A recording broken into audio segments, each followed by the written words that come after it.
नारी शक्ति विधेयक जो 2023 में सर्वसम्मति से पारित किया गया था। इस विधेयक को जनगणना एवं निर्वाचन क्षेत्र की पुनर्रचना की शर्त लगाकर 2029 तक लंबी किया गया, जिसका विरोध केंद्र सरकार को आधे हाथ लेकर एसडीओ को ज्ञापन दिया गया। इस अवसर पर सांसद प्रशांत पाडोले, पूर्व विधायक दिलीप बांसोड़, जिला महिला अध्यक्ष वंदना ताई काड़े, संगीता गुप्ता, किरण कोबडे, उषा ताई शाहरे, उषा ताई मेढ़े, छबुतायु के नगराध्यक्ष सचिन शेडे, अमर वराडे, विशाल अग्रवाल, अनुपम पतले, सुनंदा बहेकार आदि सैकड़ों महिला कांग्रेस नेता प्रमुखता से उपस्थित थे। सतीश पारधी की रिपोर्ट।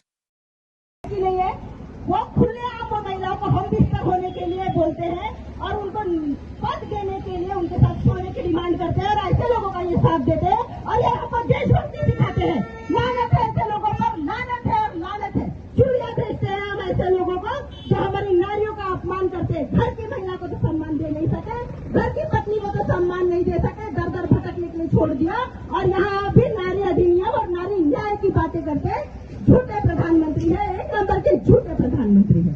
आप सभी को इस आंदोलन के मार्फत सिर्फ और सिर्फ जगाना, आप लोगों के सामने सच्चाई लाना और जो फेक नैरेटिव यहाँ फैलाए जा रहे हैं उसके लिए आप लोगों को जागृत करने के लिए हमारी एक छोटी सी पहल, और इस पहल में अभी हमारे जिलाध्यक्ष आदरणीय खासदार साहब भी आप सभी को संबोधित करेंगे।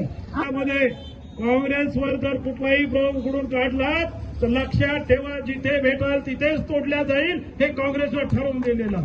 काँग्रेसला कमजोर समजता? अरे हरामखोरानं उत्तर द्या ना तुम्ही।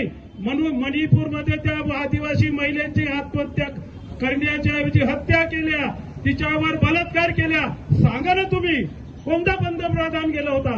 कोण बीजेपीची महिला तिथे गेली होती? कोण गेले होते? तुम्ही महिलांचे संरक्षण करण्याची गोष्ट करता, कोणी जाऊ शकले नाहीत। आज या ठिकाणी नाशिकमध्ये तो भोंदूबाबा खरात, ज्याच्यावर एवढा मोठा सगळा आरोप लागून राहिले, महिला भगिनी पुढे येऊन सांगून राहिली यांनी आमच्याशी कुकर्म केला। पुढे गेला हा देवेंद्र फडणवीस हरामखोर का बोलत नाही? का त्याच्यावर कारवाई करत नाही? का त्याच्या बाबतीत इथल्या महिला बोलत नाही? आमच्या भारतीय जनता पार्टीच्या बोला ना तुम्ही। तुमच्यात हिंमत नाही आणि हिंमत नसल्यामुळे बुजदिलीने या ठिकाणी आमच्यावर आरोप ठेवता। आज या ठिकाणी एवढंच नाही, आज 2023 नंतर जे काही 26 मध्ये या लोकांनी विधेयक आणण्याचं काम केलं, अरे या विधेयकामध्ये हे हरामखोर काय करणार होते?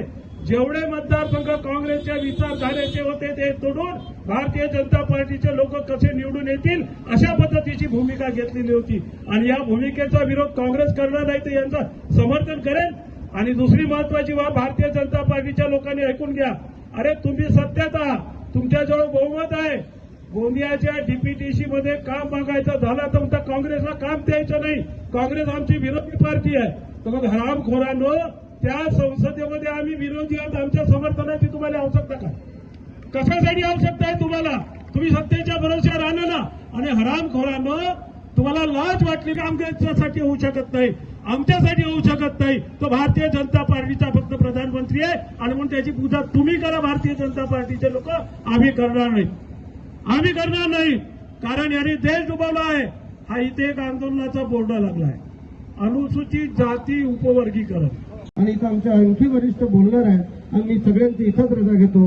जय हिंद, जय महाराष्ट्र।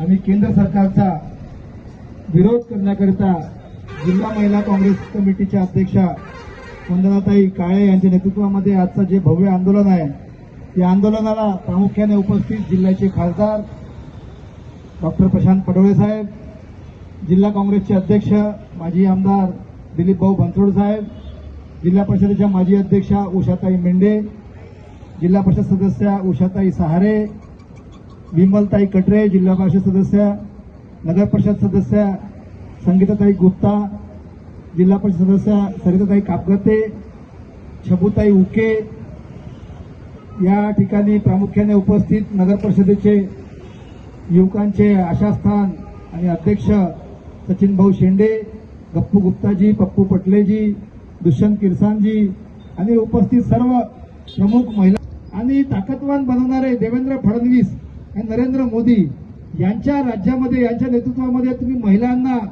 खऱ्या अर्थाने न्याय मिळेल ही अपेक्षा करणं चुकीचं आहे।